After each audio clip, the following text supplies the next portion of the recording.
Nih, gue mau sharing pengalaman 5 tahun hubungan yang bikin capek banget. Hai, kenalin, gue Jani. Gue akan mulai cerita ini dari latar belakang keluarga gue dan masa lalu di saat gue masih kecil. Jadi, dulu tuh gue dikasih banyak tekanan sama mama. Dari TK, gue harus selalu berprestasi. Gak boleh tuh, gue jadi peringkat kedua, ketiga, keempat. Apalagi juara kedua di hatimu, jah. Kalau gue gak peringkat pertama nih, pasti ada aja kekerasan fisik yang gue dapet. Dipukul pakai pengki lah, dicubit lah, digebuk lah. Kalau bahasa anak zaman sekarang namanya parenting VOC.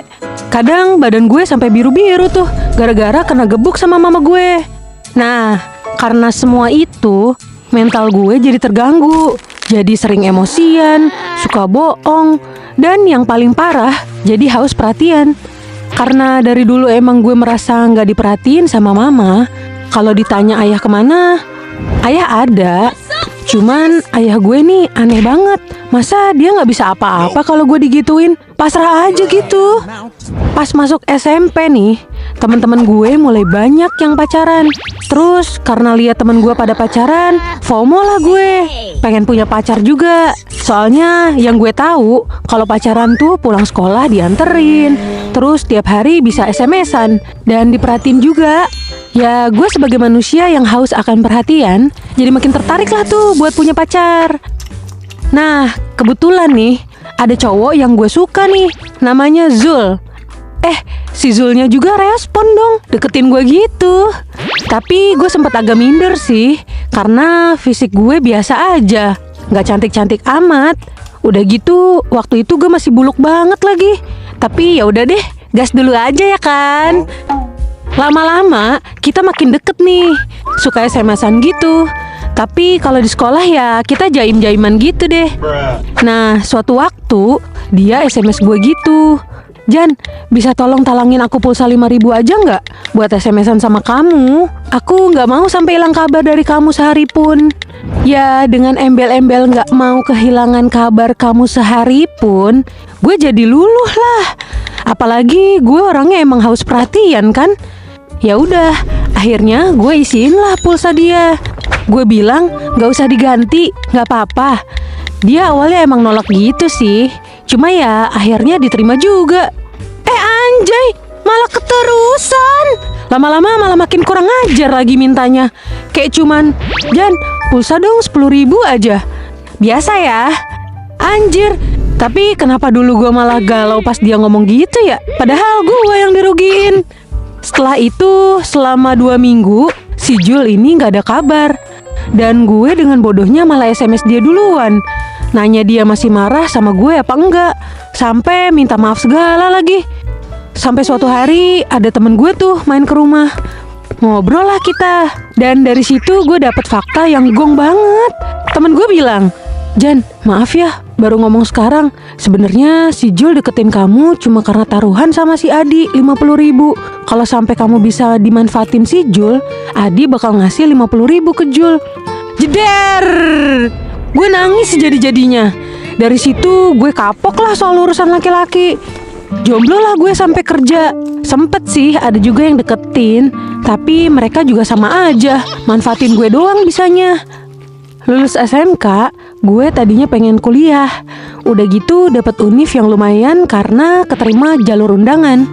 Tapi pas gue bilang ke mama, kata mama malah gini, repot, harus ada bekal sehari-hari. Mau duit dari mana mama?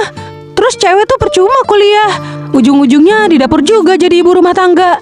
Gue langsung dong deh di situ. Padahal awalnya gue udah semangat banget pengen kuliah. Padahal dulu dia juga yang nyuruh gue jangan pernah ada di peringkat bawah dan selalu jadi yang terbaik. Tapi giliran mau kuliah, malah dia sendiri yang matahin semangat gue. Singkat cerita, karena gak mau diem aja, gue nyari kerjaan lah tuh. Dan alhamdulillah keterima di tempat toko baju gitu, di salah satu mall. Dan kenal lah satu temen. Dulu tuh kan sempat pakai BBM ya. Terus kayak ada promote atau broadcasting gitu kan, atau apalah itu namanya. Ada yang invite gue tuh, cowok namanya Aal. Nah, si Aal ini temen SMP-nya temen gue. Dia ngeping tuh. Terus gue bales, Dan mulailah kita kenalan dan jadi sering chatan. Karena chatnya kayak seru gitu. Si Al ini ternyata nggak kerja. Dia kuliah di univ negeri. Nah, karena gue rasa kita udah lumayan lama chatannya nih, akhirnya gue ajak ketemuan. Setelah ketemu, kita makin deket dan jadi lebih sering ketemu juga. Sampai akhirnya kita jadian, duhui. Pacaran-pacaran, sampai suatu ketika dia ngechat gue. Yang, boleh nggak aku pinjem uang dulu 150.000? Aku butuh banget buat berobat nenek. Ya, lagi-lagi pemirsa, gue dengan mudahnya ngasih cowok duit. Dan seperti biasa, gue bilang, nggak apa-apa, nggak usah diganti. Dan si Aalnya nerima dengan bilang, makasih banyak kamu udah bantu aku. Nggak salah aku kenal kamu. Ih, najis. Semenjak itu, Aal ini makin perhatian sama gue. Bawain gue makanan dari rumah. Katanya masakan ibunya buat gue. Neneknya juga kadang nelpon nanyain kabar. Mamahnya juga. Padahal belum pernah ketemu langsung. Karena digituin, gue jadi ngerasa diperhatiin banget lah tuh. Tapi makin kesini makin kesana, Aal jadi makin aneh. Kadang kode-kode minta beliin sepatu lah. Kadang mama sama neneknya minta duit juga lah buat kebutuhan sehari-hari. Ih, pokoknya banyak deh. Ini berasa gue jadi sandwich generation tapi buat keluarga orang lain. Shibal! Sampai akhirnya gue mikir, kalau gini terus kapan kita punya tabungannya? Nanti kalau mau nikah dan butuh dana darurat gimana? Akhirnya gue ngajak si Aal buat diskusi dan bilang, Yang, mulai sekarang agak irit ya. Duit aku makin menipis soalnya. Aku juga butuh nabung buat dana darurat. Dan kalau jodoh, pengen nikah juga. Setelah itu Aal bilang, oh ya udah, nggak apa-apa Yang. Maaf ya ngerepotin. Kalau masalah nikah, insya Allah jodohnya sama aku. Setelah aku lulus kuliah, aku bakal kerja dan ganti semua yang kamu kasih ke keluarga aku dan ke aku. Aku juga pasti bakal kok nafkahin kamu. Sabar, sebentar lagi ya. Setelah bilang itu, cukup melegakan sih buat gue. Dan bikin gue jadi lebih semangat kerja lagi juga. Habis itu, gue diajak ke rumah dia. Ketemu sama mama dan neneknya. Alhamdulillah, diterima dengan baik sih. Ya iyalah, gue donaturnya. Di situ seneng banget. Sampai ngomongin soal nikahan, soal masa depan. Dan sempat bilang, rumah yang ditempatin keluarganya bakal jadi tempat kita rumah tangga nanti. Cailah. Dengan semua itu, ya gue jadi makin yakin lah tuh kalau dia emang mau serius sama gue. Setelah pacaran kurang lebih 4 tahun, gue mulai sadar nih, kok dia gak sibuk skripsi, gak sibuk sama tugas kuliah. Padahal teman-teman gue yang kuliah lagi pada sibuk kesana kemari membawa alamat. Gue tanyalah ke dia, Yang, kok aku belum denger ya kamu skripsian? Bukannya D3 udah TA ya? Dia diem dulu tuh bentar, terus jawab, maaf Yang, aku gak ada biaya buat bayar kuliah. Jadi aku lagi cuti dari kampus. Gue kaget dong dan mikir, ya ampun, sampai kapan dong mau nikahnya kalau kayak gini? Ini bukannya gue kebelet nikah atau gimana ya? Tapi sebagai perempuan, ketika di hubungan tuh butuh arah yang jelas gak sih? Gue tanyalah, emang berapa biaya yang kurang? Kata dia kurang 2 juta. Nah, gue saat itu gak ada sama sekali uang 2 juta. Karena uang gaji habis dipakai buat sehari-hari. Belum lagi keluarga dia suka minta kan. Alhasil gue beraniin diri lah buat pinjol.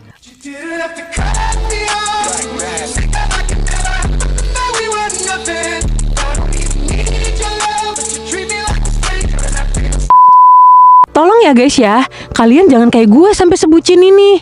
Jangan pernah pinjol-pinjol buat kebutuhan yang gak urgent. Apalagi bukan kebutuhan kalian sendiri. Dan di ACC-nya tuh cepet banget guys. Gue kasih lah uangnya ke dia. Dibayarin ke kampusnya apa enggak, gue gak tahu deh tuh. Nah, mulai dari situ gue keterusan pinjol. Sampai pinjem di 12 aplikasi. Gue bingung banget. Karena tagihan gue makin lama makin gede.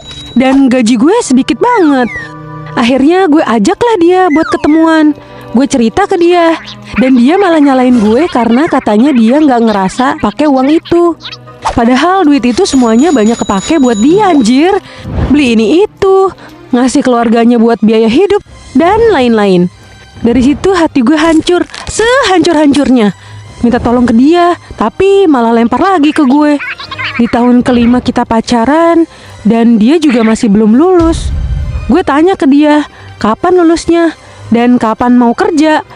Dia malah jawab, terus setelah kerja kamu mau minjem gaji aku buat bayar pinjol kamu? Ya gue gas lah. Ya iyalah, uang aku habis dipakai kamu sama keluarga kamu ya.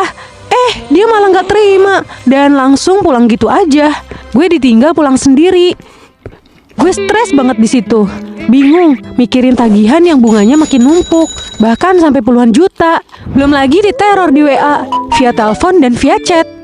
Dan karena tagihan gak gue bayar, akhirnya data gue kesebar ke semua kontak WA gue, termasuk mama. Mama gue langsung murka lah di situ, maki-maki gue sampai habis. Udah jatuh, ketimpa Saroni lagi. Ya pokoknya Shiba lah. Gue bener-bener malu dan gak ada orang yang berpihak ke gue sama sekali. Setelah itu, si Aal tiba-tiba WA gue. Jan, maaf, kayaknya aku gak bisa lanjut hubungan ini. Maafin aku. Abis itu gue di-blok dong. Di IG juga di-blok. Gue telepon ke nenek sama mamanya pun sama. Gak ada yang angkat. Di situ gue sampai pingsan saking pusingnya. Terus setelah sadar ada mama dan ayah gue. Ayah gue nangis sejadi-jadinya. Dia minta maaf karena dia telat sadar dan gak bisa bantu gue. Di situ gue juga nangis dan minta maaf sama ayah gue. Gue ceritain semuanya ke ayah. Dan ayah minta alamat rumahnya Aal. Disamperin lah tuh ke rumahnya. Dan pas sampai di rumah, Aal gak ada katanya. Jadi kita cuma ketemu sama keluarganya aja. Dan ayah jelasin ke keluarganya. Terus keluarganya dengan santai bilang, Aal gak mungkin kayak gitu. Terus itu kan pinjamannya atas nama Jani juga. Berarti Jani yang make dong, bukan Aal. Ayah gue di situ marah banget, sampai mukul meja kaca yang ada di rumah Aal dan pecah. Tapi keluarganya malah marah balik dan panggil keluarga lain buat ngusir gue dan keluarga. Akhirnya karena kalah teritori, kita pilih mundur. Mulai dari situ kelakuan gue mulai aneh. Jadi lebih sering pingsan, sering ngamuk, sering nangis. Bahkan sampai kepikiran pengen pindah ke isekai. Berat gue turun sampai 30 kilo dan trauma tiap ketemu laki-laki termasuk ayah gue. Berbagai cara udah dilakuin sama keluarga gue. Mulai dari ruqyah sampai terapi mental. Keluarga gue saat itu bener-bener diuji. Belum lagi harus nahan malu karena kena cap punya anak yang banyak utang. Tapi dari situ juga mama gue jadi sadar kalau gue begini karena gue haus perhatian, haus kasih sayang. Jadi lambat laun mama mulai membuka diri dan minta maaf juga ke gue. Gue paham sih, dia juga sebenarnya kebingungan cara didik yang baik itu kayak apa. Karena dia mencontoh didikan orang tuanya dulu. Tapi setelah itu dia mulai lebih lembut ke gue dan pelan-pelan gue sembuh. Utang-utang itu pelan-pelan dibayarin sama ayah, sedikit-sedikit walaupun belum lunas semuanya. Karena gue udah mulai sembuh, gue akhirnya coba buat kerja lagi. Dan alhamdulillah dari kerjaan gue yang terakhir, gue ketemu suami yang nyembuhin trauma gue sampai total dan gak pernah kambuh lagi. Dan sekarang kita udah punya 1 anak. Utang-utang gue juga udah mulai terbayarkan dan sedikit lagi beres. Yang jelas, gue rasa kita harus banyak komunikasi sama orang tua. Dan satu lagi yang pasti, hati-hati dan selektif menjalani hubungan dengan seseorang. Semoga dari cerita ini kalian bisa ambil pelajarannya ya. Semoga di kehidupan kalian selalu baik. Amin. Sampai ketemu di cerita GPJ selanjutnya. Bye.